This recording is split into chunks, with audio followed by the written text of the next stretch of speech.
evaluate the gross hearing. So we want to make sure that our patient can hear correctly.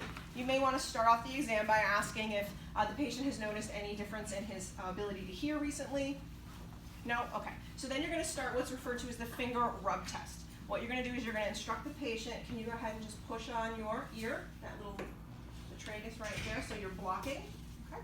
And then you're going to come in and do this with your fingers. Can you hear that? Yes. Okay. So if he couldn't hear that, you would start moving in closer and closer to the ear until he said yes. Can you go ahead and close the other one? Thank you. Let me know when you can hear it. Yep. I can hear it. Okay. So let's say that he had some difficulty in one ear or the other, or you kept moving things closer and closer and closer, you didn't really see anything. So one of the things you're going to move on to is Weber's test, and then something called René's or Rhines test. So this is where you're going to use your 5-12 tuning fork. Note that when you hold this, you have to hold it on the bottom, okay? Because if you strike it, and you can use the table, and you touch here, it stops. Okay, so you have to make sure that you're holding it from the bottom because that's not going to interfere. So what you're going to do is you're going to instruct the patient, and you're going to say, I'm going to put this right at the vertex of your head, and what I want you to do is let me know if you hear the sound equally in both of your ears, or do you hear it a little bit better in one ear or the other. Okay?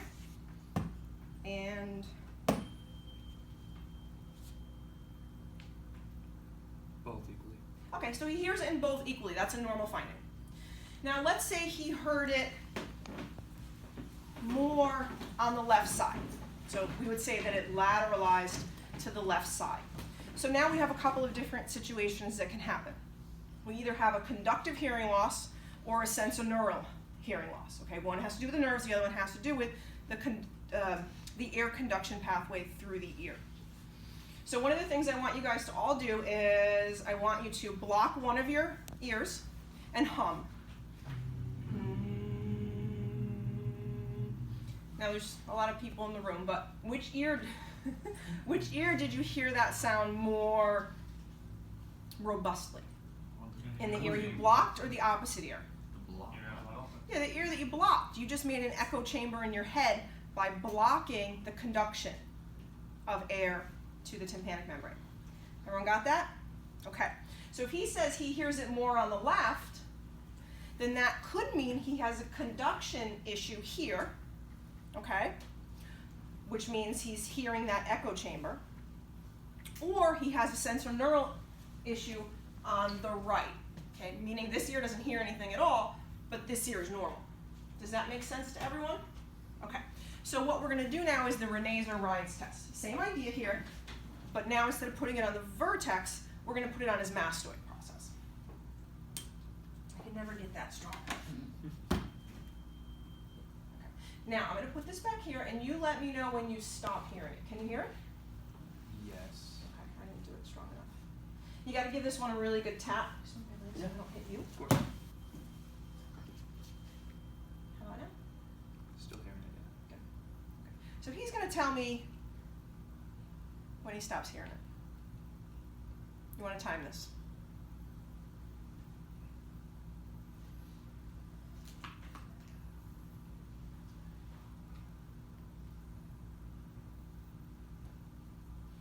And done. Okay. Now you're going to move it in front of his ear. Can you hear it now? Yeah. Okay, let me know when you stop hearing it. Again, you're going to time.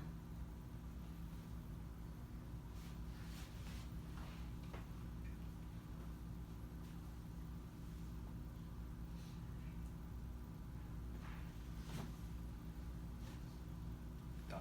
Okay. So he should hear, when I go here, twice as long as he heard it back here. This represents bone conduction. Okay?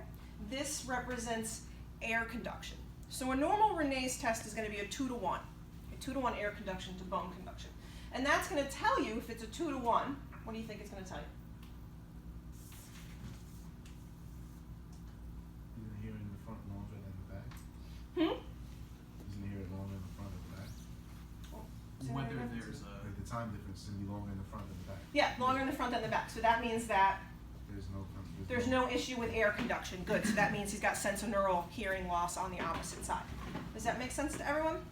If you get into a situation where bone conduction and air conduction are equal, or bone conduction is greater than air conduction, then that's telling you that there is a conduction issue on this side, okay? And there's no issue on the other one. Yes? Are you actually physically touching the end of the I am tooth mastoid? Yes. Okay. Yep. Because it's vibration. You're testing the cranial nerve there. Okay. And that's the cochlear portion of cranial nerve 8. Okay. So that's that one. Is everyone okay with that? We'll go over that in lecture again. That really trips up a lot of people. Now the next thing you want to do is inspection. So we've got some structures associated with the ear that you have to be aware of. So we've got this whole entire, yes? Was that Renee and Weber's? This is Renee, Weber's, this is Weber's? Weber's, This is Weber's. Weber's is up top, Renee's is down here. Alright. Okay, so now you've got some structures that you need to take into consideration. The pinna is basically the entire external ear. We've got the helix, right, which comes all the way down and around. You can look over there for reference if you need to. Yeah.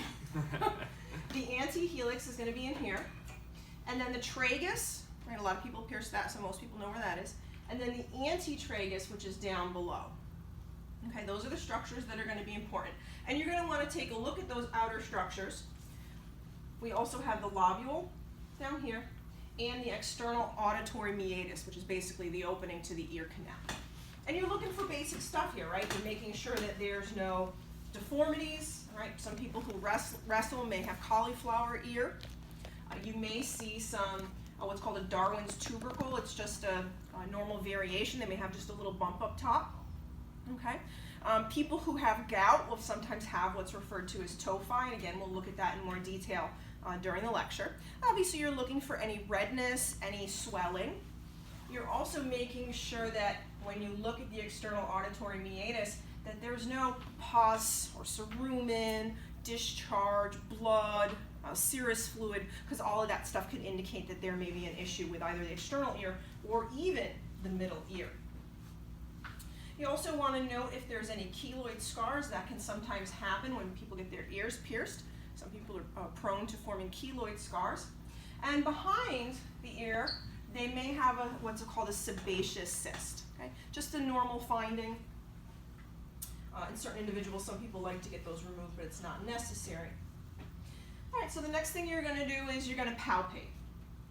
I'm going to palpate, pull on the pinna. We're going to push on the tragus and the mastoid. If what we're looking for here is the patient to say there's tenderness or there's pain when you're doing that, that would be indicative of maybe some sort of ear infection. So let me know if there's any pain with that. Nope. So I'm just pulling on that. If the patient said, yeah, that's tender, that could indicate an external ear infection known as otitis externa. I'm going to go ahead and I'm going to push on the tragus. Any pain with that? Nope. Okay. Obviously, you would do this one ear and then the other. I'm just doing the structures one by one. Any pain with that? Nope. Okay. Again, that might also indicate that there is an otitis externa. Then you're going to go ahead and push on the mastoid. Any pain with that? Nope. Okay. That one may indicate. Any pain with that? Nope. That may indicate a middle ear infection, so otitis media. It could also indicate mastoiditis, and that's a big deal. Okay, mastoiditis can lead to infections in the brain, so that's something that, yeah, I know, big deal. So one of the reasons we'll talk later in lecture about why it's important to treat ear infections, okay, instead of just kind of letting them go. Okay, so the next thing now is instrumentation. How you hold the instrument is very, very important. It's like I'm going to tea with the queen. Okay? One of the things is when you look in the left ear, you're going to want to use your left hand. When you go into the right ear, you're going to want to use your right hand. Now, those of you who are right-handed, you'll be better at that than you will be holding it left-handed. I happen to be the opposite. I'm actually going to have you swing over because it's going to be easier for me to get your ears. And I happen to do the left one first because that's easiest for me. Yeah, lefties. Again, tea with the queen. There's a reason why I do this. There's really two. One of them is I know I'm not going to jam it in there. Little kids have a tendency to wiggle and move. So this allows you to brace it so that you don't go jamming in there. Also, it's going to give you confidence because you're going to know that when you're in there, you're not going too far. Okay? So in adults, so first off, you're going to have them tilt their head away. I need a. This is why I wear high heels, folks. Thank you. It's an Olympic sport. It's going to be easier if you're positioned a little bit either at the same level or a little bit over the patient, okay? In adults, you're going to want to grab the pin up and pull it up and back, okay?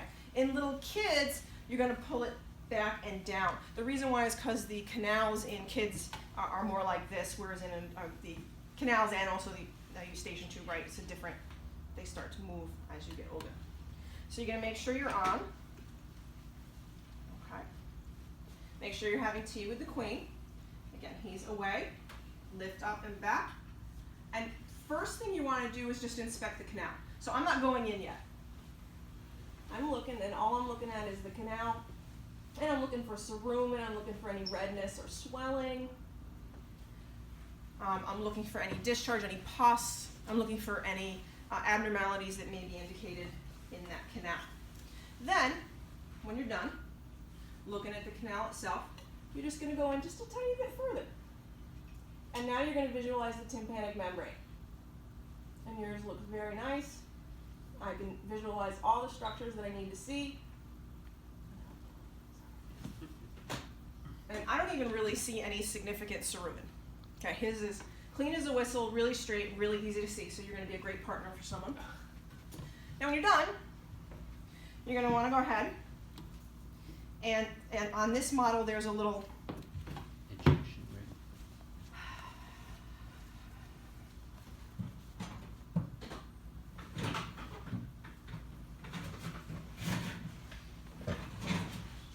and that was the last one. You're going to want to dispose of this, because again, you want to make sure that you don't send an infection from one ear to the other.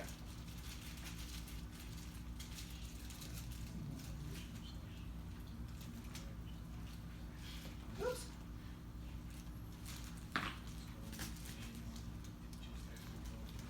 Okay. I'm not going to bother dragging that over.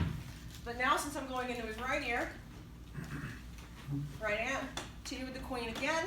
There's a mess. Now see how I'm over here on his cheek? Did you see how I did that before? I forgot to point it out. But that's why you want that out there. It just braces. It also makes the patient feel as though you're not going to whack them. All right, your canal is actually in a different position on this ear. But again, tympanic membrane looks very, very good. So what should you be looking at, or what should you see, and what are some abnormal findings? Now I mentioned before that you're still looking at that ear canal to see if there's any, again, redness, swelling, discharge. You also have to look at the tympanic membrane. Ooh, come on. There we go. So this is one that's actually been drawn free. I'll show you the next slide, which actually shows two tympanic membranes, right and left. So you're going to look for some very specific findings.